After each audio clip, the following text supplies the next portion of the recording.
Good morning, ladies and gentlemen. My name is Okeke, and I will be discussing how to improve seniors' access to prescription drugs. And please don't be weary or worry if I skip over some slides, and it's just due to the time constraints, and I'm trying to get through as much information as possible. I have a video and a couple of the little graphs and details I'd like to go over. So we want to first start out by explaining the growing older adult population. The United States is rapidly growing with its older adult population, and we expect to see an almost doubling of the number of older adults in 2050 from 2015. And so, with improving access to prescription drugs, it's definitely a daunting task, and one of the more specific hindrances definitely deals with the affordability of the prescription drugs because of the high costs that makes for a lot of the older age citizens, especially above the age of 50, not able to get these prescription drugs. And in fact, it is estimated that 1 in 5 Americans over the age of 50 are skipping hospital visits and aren't taking, their medication as needed, just to maybe skip pills to make them stretch or last longer. And some of the implications from doing this can be, minor, but then can, in long-term instances, can definitely lead to things such as diabetes, hypertension, and other chronic diseases. And we'll get into what CRN is in a minute.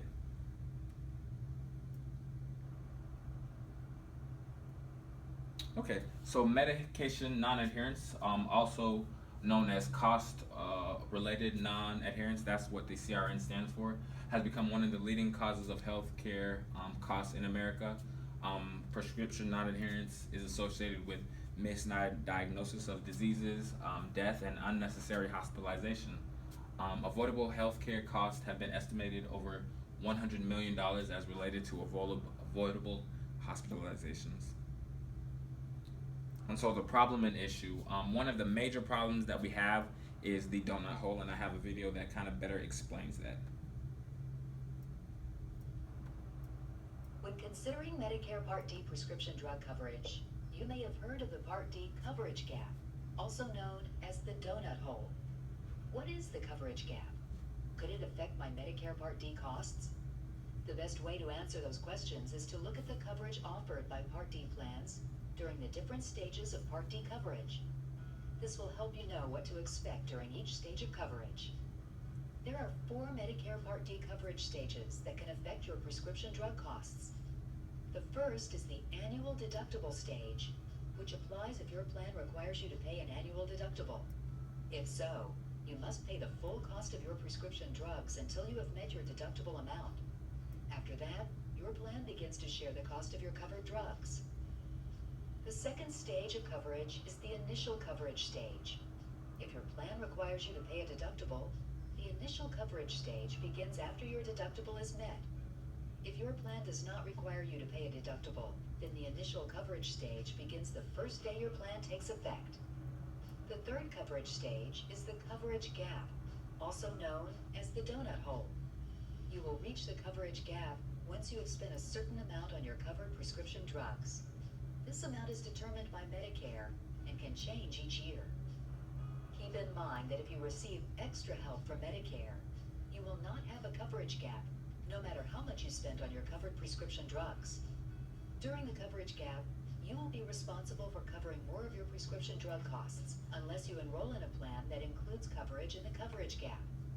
The amount you pay for covered drugs can be a fixed dollar amount, called a copayment, or a percentage of the drug cost, called coinsurance. When considering a Part D plan, always look for copayments and coinsurance costs during each stage of coverage, especially during the coverage gap. The fourth and last stage of Medicare Part D coverage is called the catastrophic coverage stage. You reach this stage after you have spent a certain amount on your covered prescription drugs while in the coverage gap. And so we're going to just stop right there for just with the amount of time that we have left. And so the cost of these brand name drugs. So policymakers and insurers struggle with the critical tension when it comes to the cost of prescription drugs. The quality of care in the United States is still in a great need of improvement. Highly effective medication therapy is often underused, and even the patients with insurance coverage for those therapies don't really know that they can use it. So the rise in costs usually stem from competition, innovation, technology, and inflammation of different prices of drugs and things of that nature. And so the cost of brand name drugs again. So continued on, the generic drug use accounts for 56% of prescription drugs filled, but only 13% of the cost, which means that a lot of people know to fill with generic drugs, but they're not using it to the maximized capability that it could be used for. The And so this brings me to the ecological model that we're using for our class, and how it relates to uh, this susceptible population, and how it's a social determinant of what's going on. And so we have these elderly that that need more access to prescription drugs, and so that is definitely the individual aspect of the model. As far as the interpersonal, that involves these elderly going to the doctors, and even going to family, but more so with the doctors. They're supposed to be communicating with the doctors as far as what do I need, what's the best route that needs to be taken, and things of that nature. And unfortunately, doctors aren't making that effort to see what this patient's financial records indicate. Are they able to buy this prescription drug versus the generic drug? And we can't put all the blame on the doctor, so that brings us to the community level. There is lack of information and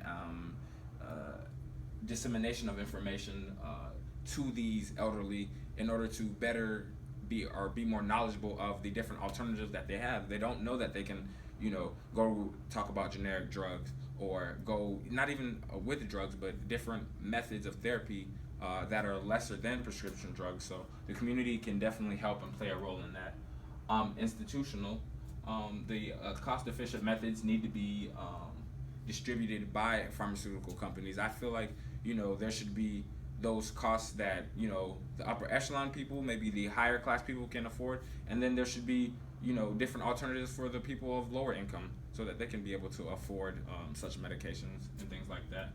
And as far as policy and regulatory aspects of the ecological model, things like that include Medicaid, Medicare, different agencies, public health agencies that help to reduce the cost. And so that kind of encompasses the model from individual, interpersonal, community, institutional, policy, and regulatory.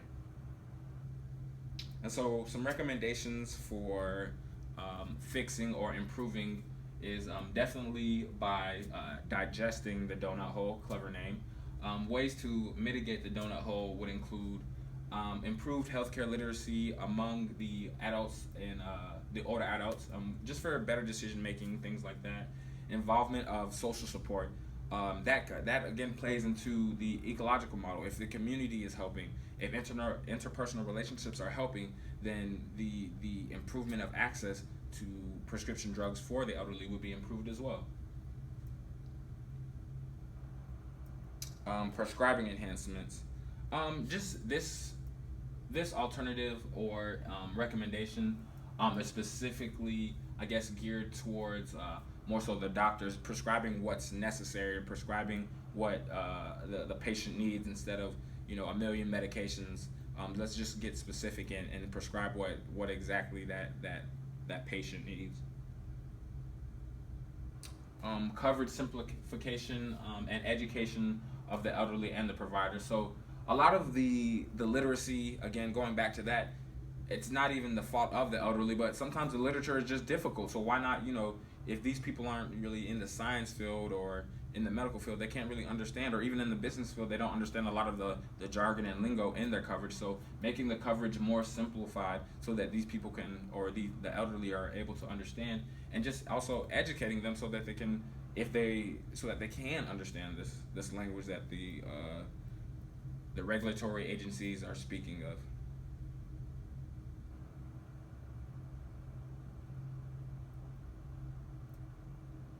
And as far as a call to action, so the cost of care in conjunction with affordability of care are overwhelming issues that are not only concurrent in access to health care holistically, but it trickles down into affecting the access to prescription drugs.